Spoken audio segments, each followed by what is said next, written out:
All right. We good? Let's try this again. We're happy to be joined now by the new head coach of the Sealy Tigers. It is Coach Shane Mobley. Coach, how are you? Great. How are you doing, sir? We are doing excellent. I guess first and foremost, congratulations on the new gig. Well, thank you, sir. I appreciate it. I want to ask you, usually with these types of moves, we see, a little bit of geographic, regional bias that maybe you'll move across town or you're moving the same area. You are packing up and moving, my friend. You are heading 5.5 hours southeast to Sealy. What was it about Sealy? What made you interested in making this move? First of all, it's a great community. I did a lot of research and stuff like that, and of course, coaching over 20 years, you get to know a lot of people, and so I have a lot of, I got a lot of friends out there that are still coaches, administrators, and things like that, and so at the same time, I've been in the Metroplex, I've been out here in West Texas, I've been down around San Antonio, and man, there's just something about that area. There's so many opportunities that are out there, and with Sealy being, on the outskirts of Houston, you're, south of Texas A&M, you're about an hour and 45 minutes to UT. I've got a lot of people that I'm close to in San Antonio. I think there's just a lot of opportunity, and there's a lot of great football down in that area. Yeah, there sure is, and this is also, folks maybe younger viewers may not remember, but Sealy there's a lot of tradition here. Yeah. 5 state championships. This is a program that year in and year out has great expectations. How much did the kind of program pedigree play into your decision?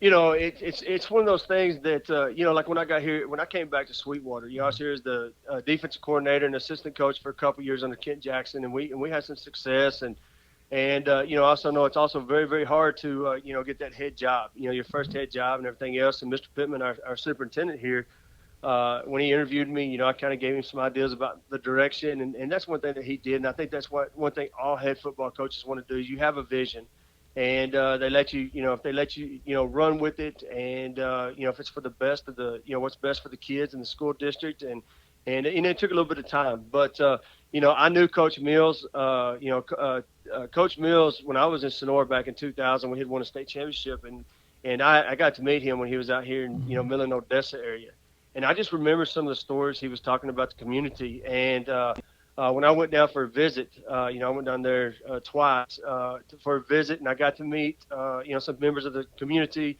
members of the board, the administration, and stuff like that. And man, those stories that he had told me, man, they just kind of fell back into place, even though it's been 15 years or so. Absolutely. This is a proud program, and you mentioned Coach Mills, a guy who is a legend around the state and needs no real introduction. We're talking with Shane Mobley, the new head coach of the Sealy Tigers here on DCTF Live. Get involved with the conversation, hashtag DCTF Live.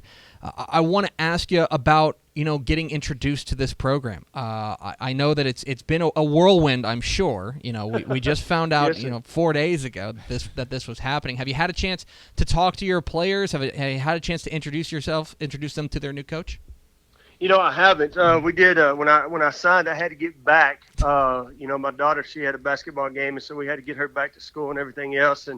But I do plan on going back down this week. I want to get into the schools and I want to get out to the community, and I want to reach out and visit with a lot of them, and I want to see the kids in the hallways and you do a lot of stuff. There's a lot of technology out there where you can get on Max Preps and you can kind of look up some videos and see some of the kids and it's exciting. I'm fired up about it. I know it's going to be a big challenge, but I also know there's a big hunger there. Mm-hmm. And so, I was able to talk to our kids here at Sweetwater and they understand the business and they see how things are going and things like that. But as far as me, darkening the doors of, Sealy High School yet, no, sir, but I do plan on being there sometime this week. Well, then I want to get a little bit of a preview. When you get together with your team and when you get in that first team meeting and, you're introducing yourself, what's your message to your new players going to be?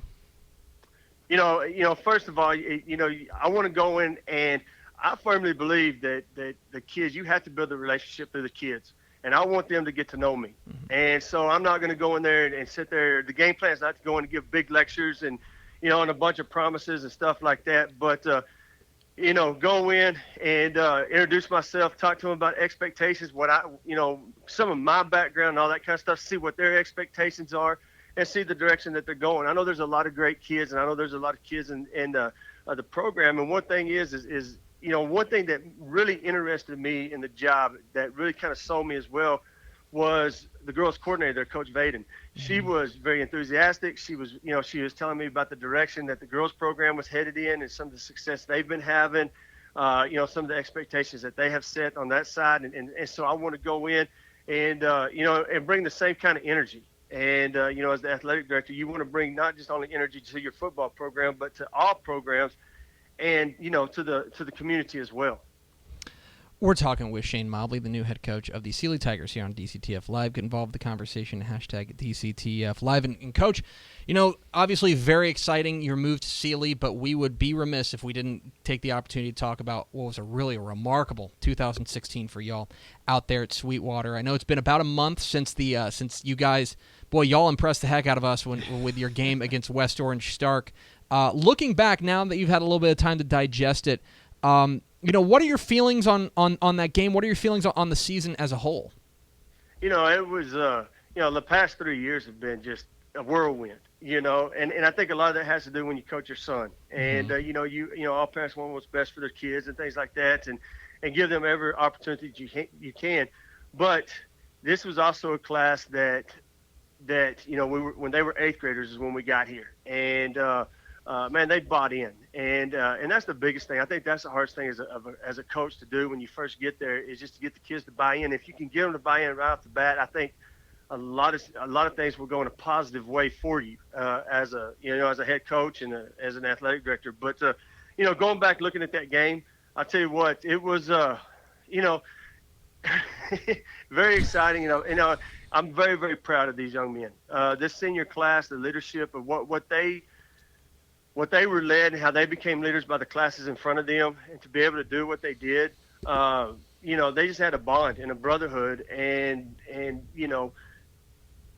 it was a deal where they were very, very coachable. It was hard. I mean, and don't get me wrong, it was hard to prepare that week for West Orange Start because you're getting everything ready for, just to see who's going to get sideline passes and where this person goes and this person goes and things like that. Which is, is an honorable task. And I think I hope every coach gets an opportunity to do that. But, man, I tell you what, it's just one of those things that these young men, they just seemed, in a way, honestly, they were so close that I think each week they just got closer and closer together. And it wasn't more about losing, but it was more about keeping the family together. And that's what we preach a lot about. Every year we kind of talk to the kids about once you hit the playoffs, if you lose, then this family basically goes on.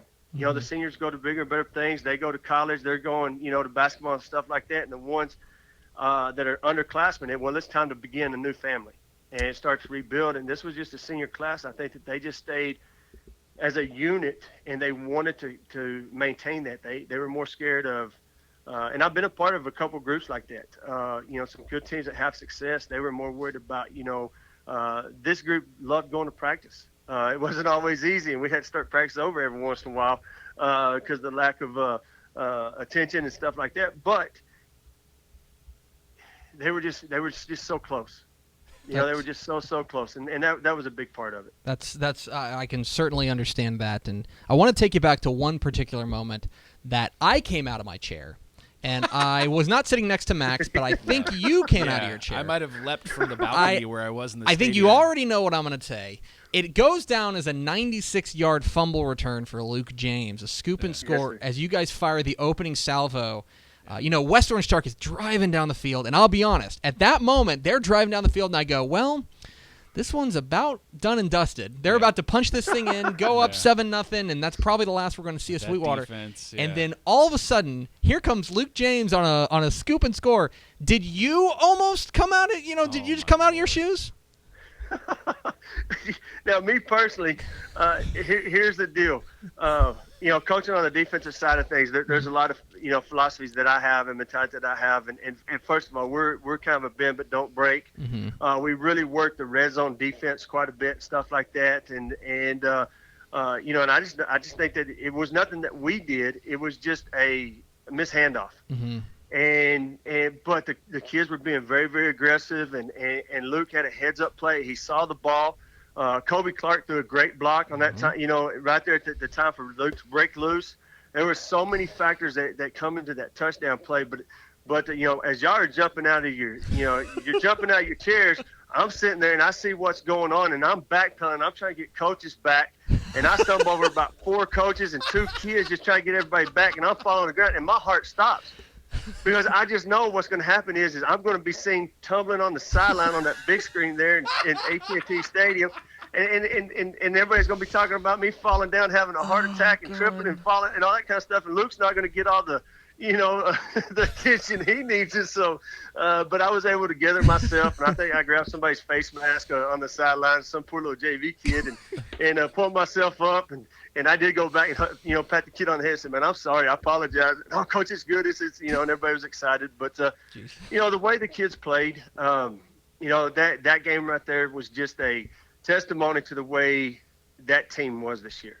All the way across the board. You can go back and look at a lot of factors and things like that. But I've made a great friend, and Coach Thompson, there at West Orange Star, he's called me a couple times, and I've talked to him a couple times since the game, and I think in the coaching world that's what it's all about.